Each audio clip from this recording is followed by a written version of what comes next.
బా ఎక్కడికైనా వెళ్ళాలంటేనే ఇదిగో నాలాగా ఉండే కర్లీ హెయిర్ అస్సలు సెట్ కాదు. కరెక్ట్ టైంకి హ్యాండ్ ఇస్తుంది కర్లీ హెయిర్. ఒకసారి కర్లీ హెయిర్ సెట్ కాదు. వింటర్ సీజన్ లో నా హెయిర్ ఎంత ఫ్రీజీగా ఉంటుంది అంటే ఇంకా స్ప్లిట్స్ వచ్చేసి ఏంటో జియాన్ లేని దానిలాగా అయిపోతుంది. నీళ్లు పోయిపోతే మొక్క ఎలా ఓడిపోతుంది అలాగో ఇలా అసలు అన్ఈజీగా ఉంటుంది. ఇప్పుడు బ్యూటీ పార్లర్కి వెళ్ళి హెయిర్ సెట్ చేసుకుని స్పా చేసేంత ఓపిక లేదు అండ్ టైము లేదు. సో జస్ట్ 3 hours లో నేను ఒక ఈవెంట్కి వెళ్ళాలి. ఏం చేయాలనేది అర్థం కావట్లేదు. సో ఇంట్లోనే ఏదన్నా దీనికి ఒక రెమెడీ చేసి మంచిగా కొంచెం యూనిక్ లుక్ వచ్చేలాగా చేద్దామని డిసైడ్ అయ్యాను అనమాట. చూద్దాం మీకు నేను ఏం చేస్తాననేది ఈ వ్లాగ్లో చూపిస్తాను.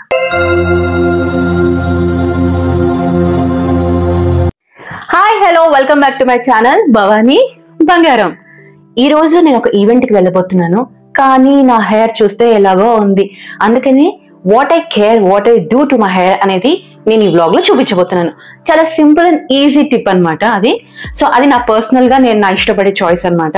ఇది ప్రమోషన్ వీడియో అయితే కాదు. మీరు అనుకున్నారు ప్రమోషన్ చూపిస్తున్నారేమో అని, but no, it's my personal use and my favourite అనమాట. సో ఇప్పుడు ఏంటనేది వ్లాగ్ లో చూపిస్తాను. Let's get into the video. ఇలా సడన్ గా ఈవెంట్స్ వచ్చినప్పుడు, బయటకు వెళ్ళడానికి టైం లేనప్పుడు ఐ ప్రిఫర్ ఇంట్లోనే నేను లోరియల్ వాళ్ళది ఇలా స్పా చేసుకుంటాను అనమాట హెయిర్ కి. Easy to use. ఏమండి ఇది ప్రమోషన్ కాదు, ఇది నా పర్సనల్ యూజ్, నా ఫేవరెట్ అని కూడా చెప్పచ్చు. ఎందుకంటే ఈజీగా యూజ్ అవుతుంది అండ్ టైం కూడా సేవ్ అవుతుంది. జర్నీ చేసి బ్యూటీ పార్లర్కి వెళ్ళి హెయిర్ సెట్ చేసుకొని వచ్చేంత టైం సరిపోదు కాబట్టి ఇలా ఇంట్లోనే యూజ్ చేసుకుంటాను అనమాట. క్రీమ్ బాత్ స్మూత్ భలే ఉంటుంది.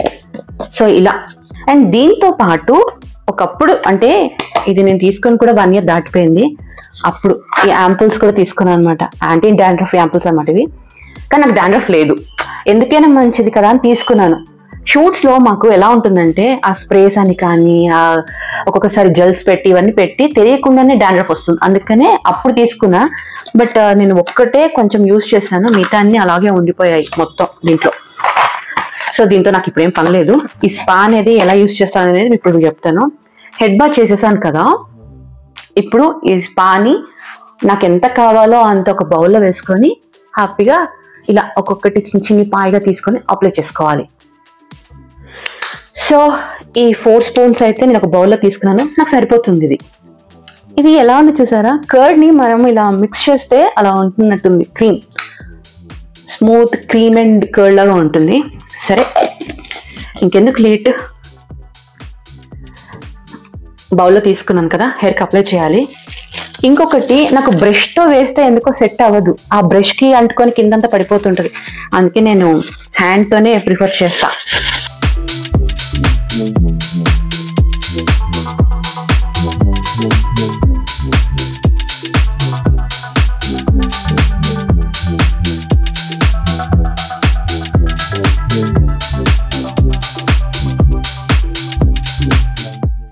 ఇంకొకటి స్కాల్ప్ కి చాలా వరకు తగలనివ్వకపోవడమే బెటర్. ఎందుకంటే కొందరికి సెన్సిటివ్ ఉంటుంది స్కాల్ప్ అనేది. ఏమో ఎవరికైనా పడకపోతే ఎలర్జీస్ రావచ్చు. నేను కూడా అందుకనే స్కాల్ప్ కి కొంచెం దూరంలో ఇలా చేస్తాను అనమాట. ఎంత ఫ్రీజీ అయిపోయింది నా హెయిర్, అసలు పట్టుకుంటే తెలుస్తుంది ఇలా బరకగా ఉందని.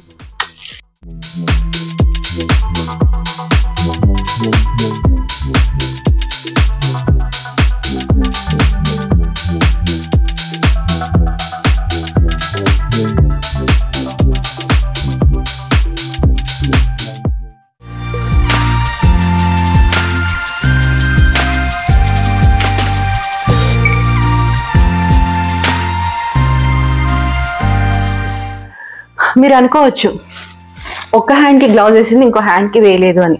ఇది ఏం హామ్ కాదు.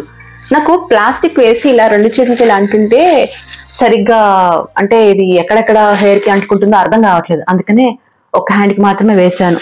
క్రీమ్ కోసమే వేసాను, జుట్టు పట్టుకోవడానికి నేను వేయలేదు, గ్లౌజెస్ ఏం వేసుకోలేదు.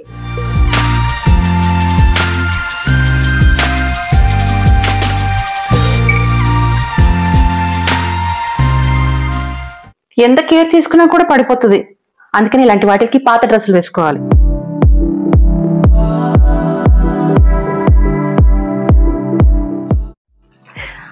కర్ల్స్ లో నా హెయిర్ తెలియదు కానీ ఇంత లాంగ్ ఉంటుంది నా హెయిర్. స్ట్రైటింగ్ చేస్తే తెలుస్తుంది.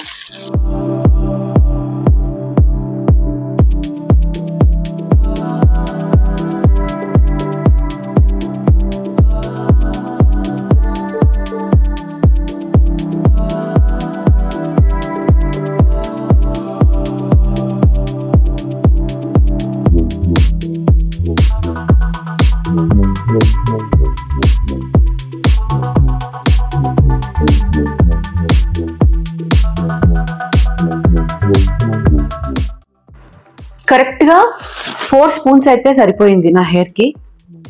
యాక్చువల్లీ 3.5 to 4 స్పూన్స్ అని చెప్పాను కదా, సరిపోతుంది.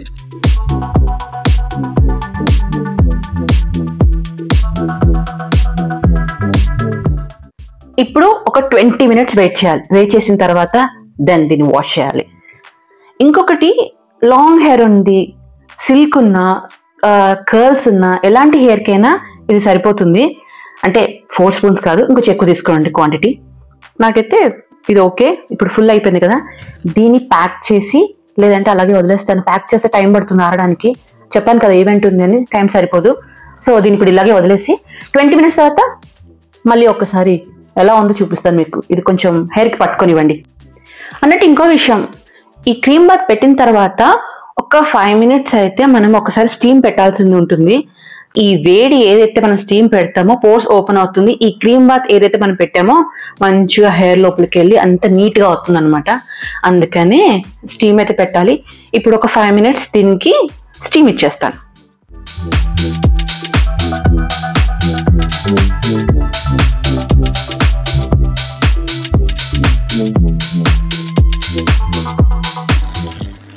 ఇలా కొంచెం దూరంగా పెట్టుకొని చేయండి, ఆ సెగ బాగా తగులుతుంది స్కిన్కి.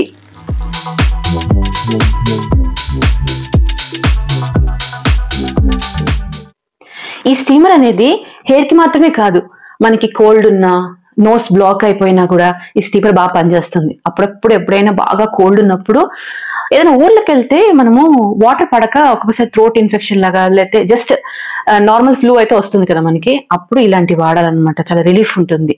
చాలా వేడైతే ఎక్కువ వస్తుంది, అందుకే నేను తగ్గించాను. మళ్ళీ ఒక 2 minutes తర్వాత మళ్ళీ ఒకసారి చేస్తాను. మీకు తెలుస్తుంది తెలుసా, ఇప్పుడు హెయిర్ స్పాకి ఇది పెట్టిన తర్వాత స్టీమ్ ఇచ్చాను కదా, అది వాటరీ లాగా అయ్యి కొంచెం స్మూత్ అవుతుంది హెయిర్, మనకి తెలిసిపోతుంది. అందుకనే స్టీమ్ అనేది మస్ట్ గా ఇవ్వాలి. కొంచెం ఇలా డిస్టెన్స్ పెట్టి ఇవ్వడం మంచిది. సెన్సిటివ్ స్కిన్ ఉంటే బర్నింగ్ అయిపోతుంది. అందుకనే నాది బాగా సెన్సిటివ్ స్కిన్, అందుకే ఇలా పెట్టి చేయాల్సి వస్తుంది. స్టీమ్ అయితే పెట్టిన తర్వాత చూసారా మొత్తం నా స్కిన్ అంతా చెమటలాగా ఎలా వచ్చేసిందో వేడికి. సో ఇంకొకటి ఏంటంటే మెయిన్ పాయింట్, హెయిర్ కి 20 minutes పెట్టిన తర్వాత మనము వేడి నీళ్ళతో స్నానం చేయొద్దు, చన్నీళ్ళతోనే స్నానం చేయాలి. కొందరికి చన్నీళ్ళు పడవు కాబట్టి మీరు హెడ్ ని ఇలా బెండ్ చేసి ఓన్లీ ఆ హెయిర్ మాత్రమే క్లీన్ చేసుకోండి, సరిపోతుంది. నేనైతే అలాగే మోస్ట్లీ చేస్తాను, ఎందుకంటే ఇందాక హెడ్ బాత్ చేసేసాను కాబట్టి. ఇప్పుడు హెడ్ ని బెండ్ చేసి మీరు దీనికి కొంచెం జిగురు ఎక్కువగా ఉంటుంది అనమాట. సో అది అంతా పోయే వరకు చాలా వరకు క్లీన్ చేసుకోవాలి. ఏ మాత్రం కొంచెం మిగిలిందో మళ్ళీ మీకు డాండ్రఫ్ వస్తుంది అనమాట. అందుకని చాలా వరకు క్లీన్ చేయడానికి కొంచెం నీళ్ళు ఎక్కువ పడుతుంది. సో 20 minutes అయిన తర్వాత ఇది చన్నీళ్ళతో అయితే స్నానం చేసేసుకుంటే బెటర్.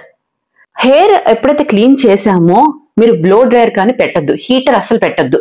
నార్మల్ గా ఒకవేళ మీకు జుట్టు ఆరాలి అంటే అలా వదిలేయండి ఫ్యాన్ కి, లేదు అర్జెంట్ గా వెళ్ళాలి బయటకు వెళ్ళాలి అంటే బ్లో డ్రైయర్ ఏదైనా సరే ఇంత డిస్టెన్స్ లో కూల్లో పెట్టుకొని చేయడం బెటర్. నేను అసలు బ్లో డ్రైయర్ వాడను.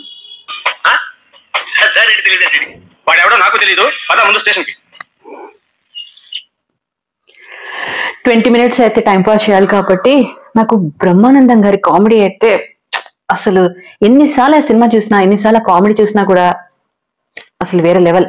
ఇదైతే కొంచెం డ్రై అయిపోయింది చూసారా, మీకు తెలుస్తుందా, అట్టలా ఇలా అయిపోతుంది అనమాట ఇది కొంచెం మనకి. సో దీన్ని ఇప్పుడు వాష్ చేయడానికి టైం అయిపోయింది. సో ఫైనలీ హెడ్ బాత్ అయితే అయిపోయింది. అమ్మో, ఆ బకెట్ అయితే వాటర్ పట్టాయండి. చెప్పాను కదా దీనికి కొంచెం గ్రీజీ అంటే జిగురు ఎక్కువ ఉంటుంది, అదంతా పోవడానికి నాకు ఒక హాఫ్ బకెట్ వాటర్ అయితే పట్టింది అనమాట. సో ఫైనలీ బాత్ అయితే అయిపోయింది. అండ్ ఇంకోటి నేను చెప్పాను కదా, బ్లో డ్రైయర్తో అయితే నేను హెయిర్ని ఆరబెట్టుకోను, అలాగే వదిలేస్తాను. సో ఇప్పుడు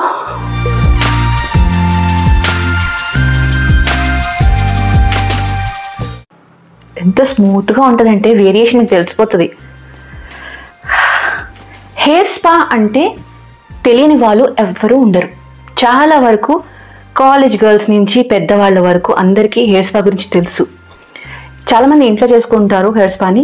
కొందరికి దాని గురించి తెలియని వాళ్ళు బ్యూటీ పార్లర్కి వెళ్ళి చేసుకుంటారు, అంతే తేడా. కర్ల్కి అయినా స్ట్రైట్నింగ్కి అయినా హెయిర్ స్పా అనేది మస్ట్ అనమాట. అన్నట్టు ఒక ముఖ్యమైన విషయం, మనం హెయిర్ స్పా చేసిన తర్వాత 2 days వరకు ఆయిల్ కానీ హెడ్ బాత్ కానీ చేయకూడదు. 3rd day you can. 2 days అయితే నో, అది mandatory. You can feel it అనమాట. ఎంత స్మూత్గా అసలు ఎంత సాఫ్ట్గా ఉంటుందంటే, అంటే హెడ్ బాత్ చేసిన తర్వాత ఇంతకు ముందు హెయిర్ స్పా చేయకముందుకు చాలా ఫ్రీజీగా చాలా డ్రైగా ఉండింది. ఇప్పుడు చాలా డిఫరెన్స్ అయితే మీకు తెలుస్తుంది అనమాట. కుదిరితే ఇంట్లో చేసుకోవడమే, లేకపోతే బయటికి వెళ్ళి బ్యూటీ పార్లర్లో చేసుకోవడమే, అంతే. అమ్మయ్య, మెయిన్ టాస్క్ అయితే అయిపోయిందండి. హెయిర్ స్పా అయితే అయిపోయింది. హెయిర్ కూడా డ్రై అవుతుంది కదా, ఈ లోపు కొంచెం న్యాచురల్గా మేకప్ అయితే వేసేసుకొని రెడీ అయిపోదాం. ఓకే, ఇప్పుడు మేకప్ టైం. న్యాచురల్గా అయితే వేస్తాను. ఈ హెయిర్ అనేది ముందు పడకుండా క్లిప్తో టైట్ చేసేస్తా.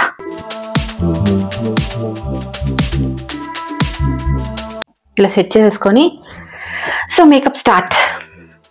ఇది ఫేస్ మాయిశ్చర్ అని నా ఫేవరెట్ అనమాట. ఎందుకంటే నాది dry skin and dry hair కూడా. వింటర్ సీజన్లో నా స్కిన్ కానీ నా హెయిర్ కానీ నా చేతిలో ఉండదు మెయింటైన్ చేయడం.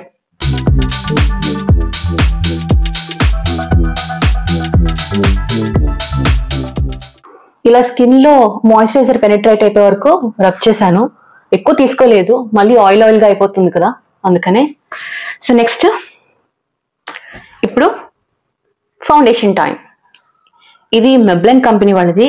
నేను ఆల్మోస్ట్ ఇది తెలుసా, ఈ ప్రోడక్ట్ని 10 years నుంచి వాడుతున్నా. ఇది వన్ ఆఫ్ మై ఫేవరెట్ అనమాట. షూట్స్కి ఇదే వాడతాను, ఈవెంట్స్కి కానీ చిన్న చిన్న పార్టీస్కి ఎక్కడికైనా కూడా ఇది న్యాచురల్ స్కిన్ టోన్ ఇస్తుంది, నాకు సెట్ అవుతుంది. అందుకని ఇది వాడతా, నా పర్సనల్ యూస్. లైట్గా, చాలా లైట్గా.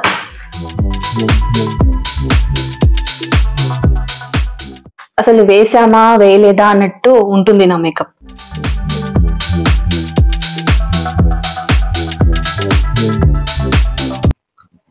మీకు తెలిసిపోతుంది తెలుసా, ఈ సైడ్ వేసాను, ఈ సైడ్ వేయలేదు. పెద్ద తేడా ఉండదు, లైట్ గానే ఉంటుంది. ఇది వేసింది, ఇది వేయండి. Next eyebrow pencil. ఫేస్ లో ఎంత మేకప్ వేసినా ఐబ్రోస్ అనేది ఈవెన్ గా లేకపోతే లుక్కే రాదు ఫేస్ కి. ఇది అందరికీ తెలిసిందే. షూట్స్ కి అయితే కొంచెం హెవీగా వేసుకోవచ్చు. చిన్న చిన్న ఈవెంట్స్ కి బయటకు వెళ్ళడానికి అంత హెవీ ఐబ్రో అక్కర్లేదు అనమాట. ఐబ్రోస్ అయిపోయిన తర్వాత నెక్స్ట్ లైనర్. నేను ఐ షాడోస్ చాలా వరకు వాడను. నాకెందుకో ఐ షాడోస్ అనేది సెట్ కాదు. షూట్స్ లో సీరియల్స్ లో తప్ప నేను ఐ షాడో అనేది చిన్న చిన్న ఈవెంట్స్ కి దానికి వాడను. ఐలైనర్.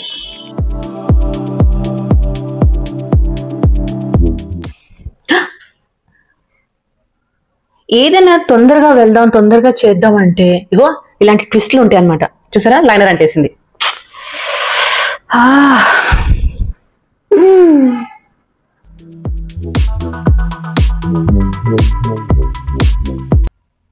అమ్మయ్య, పోయింది.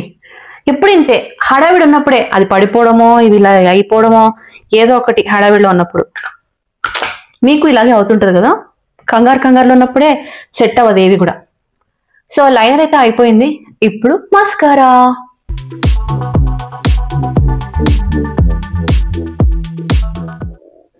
ఇది లాంగ్ లాస్టింగ్ మస్కారా, ఎందుకంటే ఇది వాటర్ ప్రూఫ్ కూడా.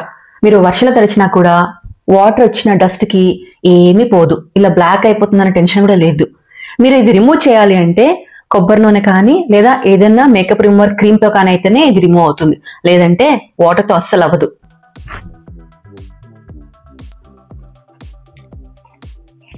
లిప్స్టిక్ కూడా అయిపోయింది.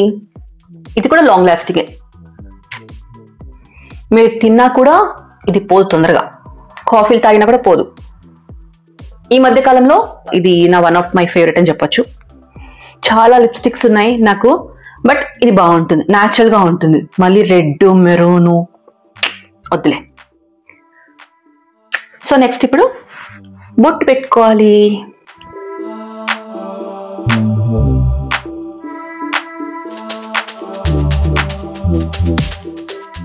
లాస్ట్ లో ఫైనల్ టచ్ కాటుక లేకపోతే ఏ కన్ను బాగోదు.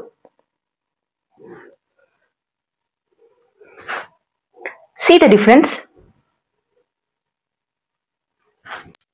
సో మేకప్ అయితే అయిపోయింది అండ్ హెయిర్ కూడా సెట్ అయిపోయింది. ఇంకా బయటికి వెళ్ళాలి ఈవెంట్ కి అన్నట్టు వెళ్లే ముందు మీకు టిప్ చెప్పి వెళ్దాం అనుకుంటున్నానండి. ఇప్పుడు నేను హెయిర్ స్పా అయితే ఇంట్లో చేశాను, టైం సరిపోలేదు కాబట్టి మీకు కూడా ఏదైనా ఈవెంట్స్ ఉండి పెళ్లిళ్ళకో బయటకో సడన్ గా ఇలా వెళ్ళాలి అనుకున్నప్పుడు ఒక హోమ్ రెమెడీ అనమాట. రైప్డ్ బనానా అంటే బాగా మగ్గిపోయినటువంటి అరటిపండు ఏదైతే ఉందో దాన్ని మ్యాష్ చేసి ఇలాగే హెయిర్ కి డ్రై హెయిర్ ఉన్న వాళ్ళు అప్లై చేసుకొని 10 minutes తర్వాత వాష్ చేసేసుకుంటే వాళ్ళకు కూడా సేమ్ హోమ్ లోనే ఇలా కెరటిన్ అంటే స్మూతింగ్ చేసినంత ఫీలింగ్ ఉంటుంది అనమాట. సాఫ్ట్ గా బనానాతో ఎలాంటి హామ్ ఉండదు కాబట్టి ఎవరైనా యూజ్ చేసుకోవచ్చు. సో ఫైనల్లీ ఇదండి నా వ్లాగ్. ఐ హోప్ ఈ వీడియో మీకు నచ్చుతుందని అనుకుంటున్నాను. మీరు కూడా టిప్ ని యూజ్ చేసి ఒకసారి నాకు కమెంట్ చేసి చెప్తే నేను కూడా హ్యాపీగా ఫీల్ అవుతాను. సో ఇంకొక నెక్స్ట్ వీడియోలో కొత్త బ్లాగ్ తో కలుద్దాం. అంటిల్ దెన్ లైక్ చేయండి, షేర్ చేయండి అండ్ సబ్స్క్రైబ్ కూడా చేసుకోండి భవానీ బంగారం ఛానల్ కి. Thanks for watching. Bye bye.